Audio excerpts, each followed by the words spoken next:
Allez, on vous retrouve, chers invités. On sait à quel point les débats sur le Mali sont un peu plus intéressants pour vous.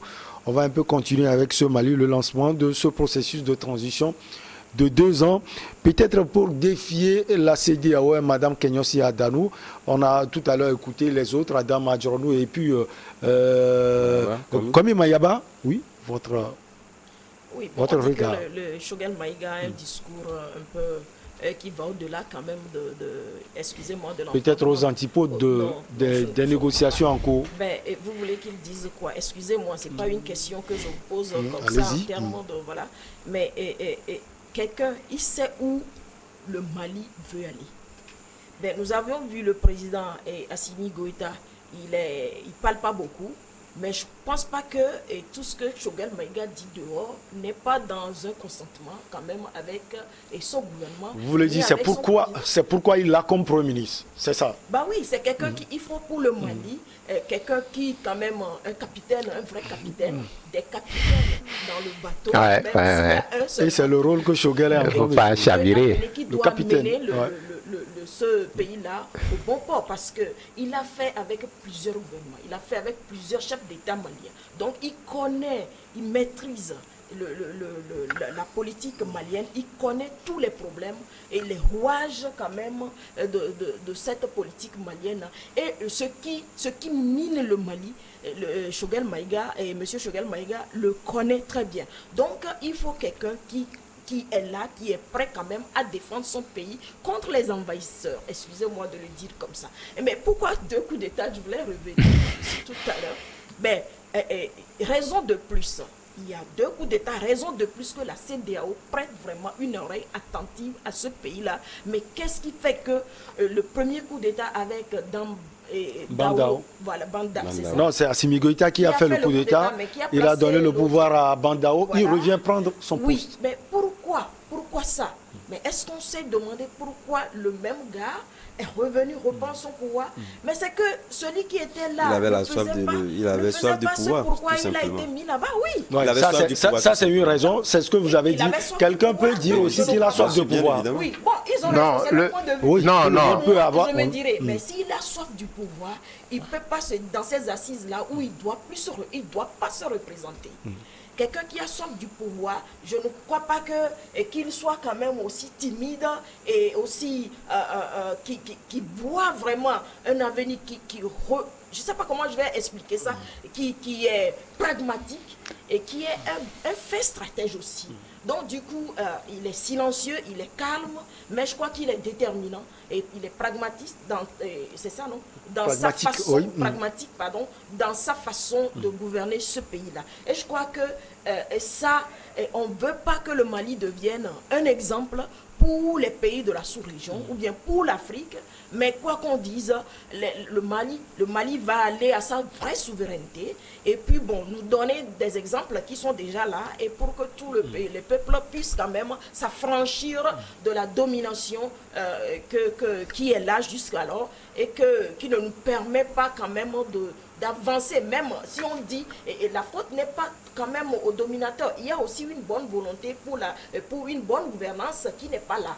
Donc la mauvaise gouvernance aussi agit sur nos pays. On dit, mais si on prend l'aspect extérieur qui concerne les partenaires étrangers, c'est par rapport à leur façon, leur diplomatie, leur façon quand même de collaborer avec nos pays qui n'arrangent pas les peuples. C'est dans ce sens-là. Le problème qui est endogène à nous, qui est propre à nous, qui est lié quand même à la mauvaise gouvernance de nos chefs d'État, ça aussi c'est un autre aspect que nous analysons dans notre point de vue. Donc je crois qu'il faut laisser à ce pays-là d'aller vraiment, il faut leur accorder ça pour qu'ils puissent quand même faire quelque chose de beau, pour permettre, il faut voir l'exemple du Botswana, l'exemple d'autres pays qui avancent. Nous sommes en train de voir comment Mamadi Doumbouya est en train d'évoluer. Je crois que ce pays-là va avancer. Donc laissez-les quand même assernir leur peuple, assernir les milieux et ramener les peuples quand même à leur domicile, permettre aux enfants d'aller à l'école. Mais un peuple qui ne va pas, les enfants ou qui ne vont pas à l'école, mais ils vont apprendre les choses où? Donc je crois qu'il faut quand même leur accorder ça. La CEDEAO n'a qu'à faire un effort.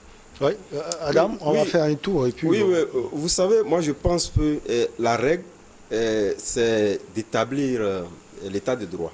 L'exception sont des coups d'État.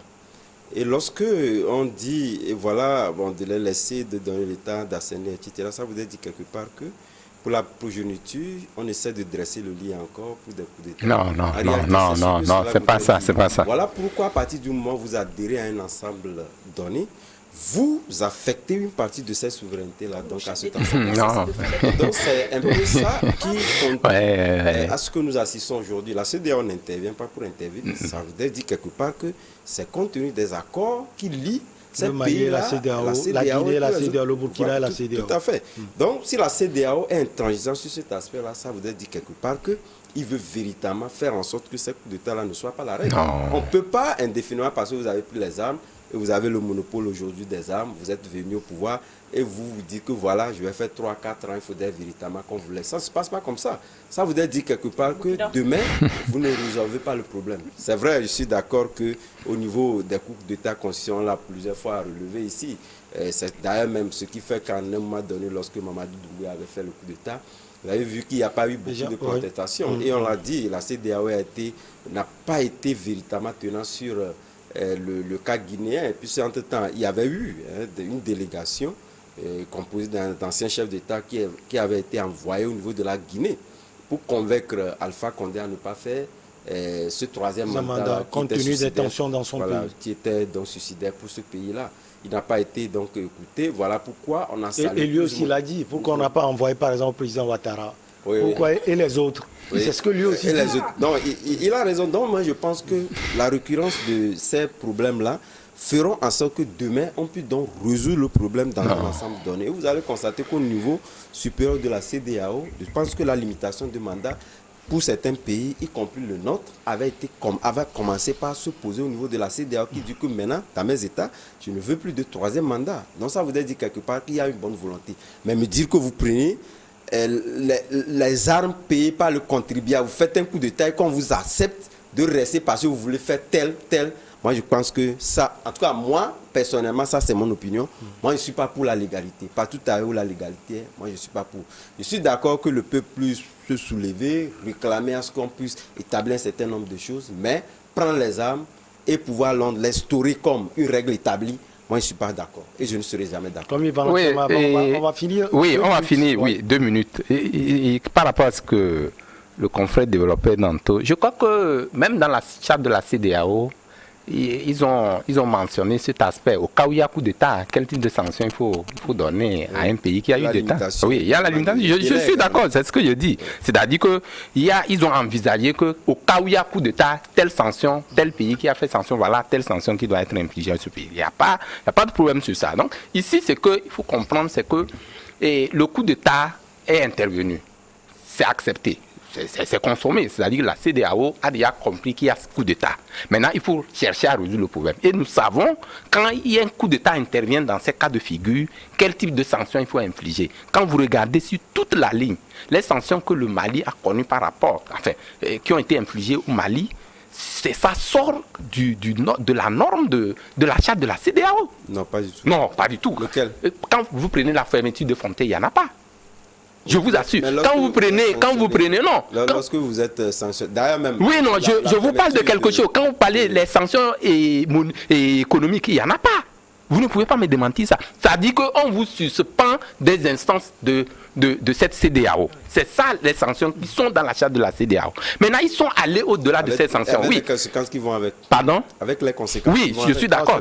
Mais ici, ils sont allés au-delà des sanctions. Et dans un premier temps, vous allez voir aussi que quand vous parlez les militaires ont fait des coups d'État, ils disent non, que je vais faire 4 ans, on ne peut pas les accepter. Non. Ils n'ont pas dit ça, parce que c'est par rapport à quelque chose, ils ont fait un coup d'État. Il faut trouver solution à ce problème. Et c'est justement, non, je dis, Adam, quand vous avez pris la parole, je m'étais tu pour vous laisser développer. Je suis d'accord avec toi que, voilà. Donc, quand ça s'était passé, tout le monde a compris qu'il y a une situation qui est en train de prévaloir et donc il faut chercher forcément à trouver solution. Et c'est cette solution que les autorités maliennes ont préconisé pour dire on va donner une fourchette de entre 6 mois et 5 ans.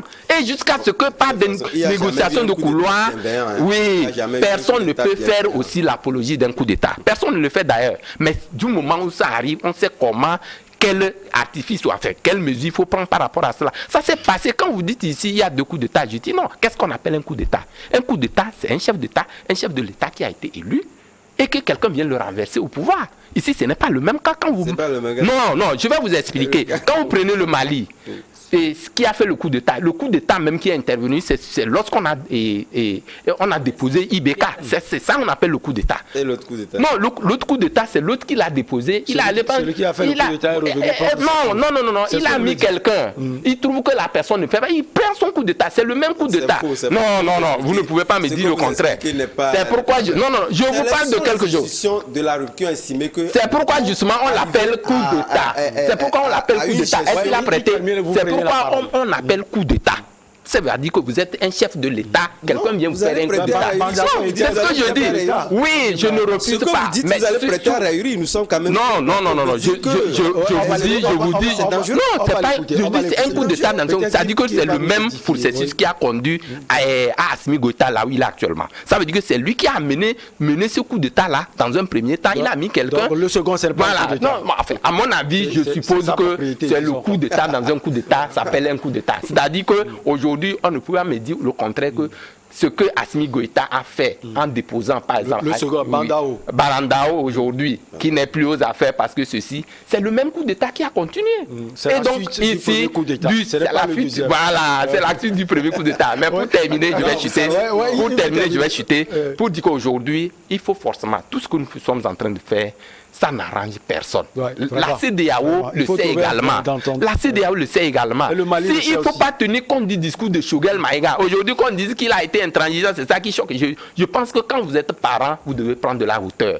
Ne pas prendre en compte le discours de Choguel Maïga parce qu'il a dit 2 ans. S'il y a la bonne volonté pour aider le peuple malien, je pense qu'on doit surpasser ces questions de choses, de propos, de discours tenu par X ou Y. Une personne ne peut pas tenir en haleine tout un pays. On a encore 3 minutes. 1 minute et madame prend la parole. Non, vous savez, moi je dis, il ne faut pas quand même qu'on prête à raillerie. Vous savez, lorsqu'il y a un coup d'État, ça vous dit qu'il y a une rupture constitutionnelle qui a été donc rétablie plus ou moins par des artifices. On a un vice-président et un président de la République avec tous les pouvoirs qui lui sont conférés. Ce n'est pas parce que le vice-président a fait un coup d'État que c'est un cas isolé et qu'il faudrait quand même que c'est moi qui vous ai donné, dont je reviens. On ne va pas quand même prêter à raillerie. C'est un coup d'État. Et jusqu'au jour d'aujourd'hui, c'est la première fois que j'écoute quelqu'un qui dit que ce n'est pas un coup d'État. Tous les chefs d'État, partout à les institutions, savent que c'est 2 coups d'État qu'il y a eu au Mali. Parce qu'il y a eu rupture constitutionnelle. Le second aspect également, il y a eu rupture constitutionnelle parce qu'il y avait un espace établi pour arriver donc à la rationalité constitutionnelle.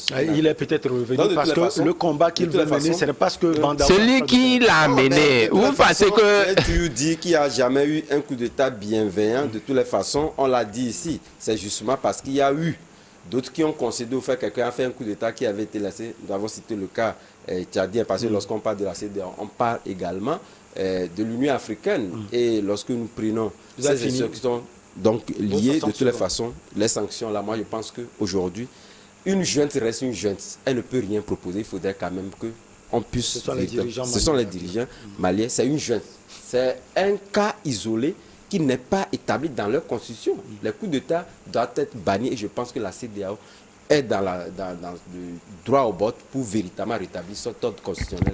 Il a pris 2 minutes. Finalement, vous avez 1 minute, madame. Bon, si le Mali refusait de descendre des 2 ans, la CEDEAO ferait quoi? Lui ferait quoi? Non, les sanctions restent. Oui, les sanctions restent. Jusque-là, la CEDEAO n'a rien fait. Et continuer la route de la maison et faire rester, devenir enfant de rue. D'accord, donc la deuxième question. Non, les sanctions même, ce que Adam dit, je ne pense pas que les sanctions restent. Qu'est-ce que la CEDEAO fait pour empêcher les coups d'État militaires? C'est la deuxième question. La deuxième question. Les coups d'État militaires ont leur source. ont leur cause, leur racine. Les coups d'État tentacules constitutionnels. Ouais. Au sein de la CEDEAO. C'est tout ce que je veux dire. Je ne veux même pas rentrer dans ça pour ouvrir encore d'autres brèches pour le truc là. Donc, les tentacules sont là. Si on veut vraiment découper, on veut vraiment résoudre ce problème-là, que la CEDEAO revoie sa copie. Et puis, il y aura plus les coups clauses, d'État militaires. Voilà. On dit 3 mandats, je ne veux pas ouvrir, mais laisse-moi dire ceci. Aux 3 mandats, ou bien 4, non. Mais on laisse faire. Et maintenant, après, on revient au même coup d'État. Non, c'est pas bien. Non, voilà. Donc, c'est ça. La CEDEAO fera quoi? Fera quoi au Mali? Vous pensez qu'elle ne va rien faire? Non. Le Mali va continuer sa vie. Jusqu'alors, les sanctions, ça fait 4 mois bientôt. Mais ils vivent, c'est vrai que ça pèse sur nous aussi. Mais et sur la CEDEAO. Et sur la CEDEAO. Mais la CEDEAO n'a qu'à vivre dans son... les oligarques n'ont qu'à vivre dans son leur palais. oligarchie. Allez, on marque la petite pause et on revient pour la c'est suite. bon. Merci.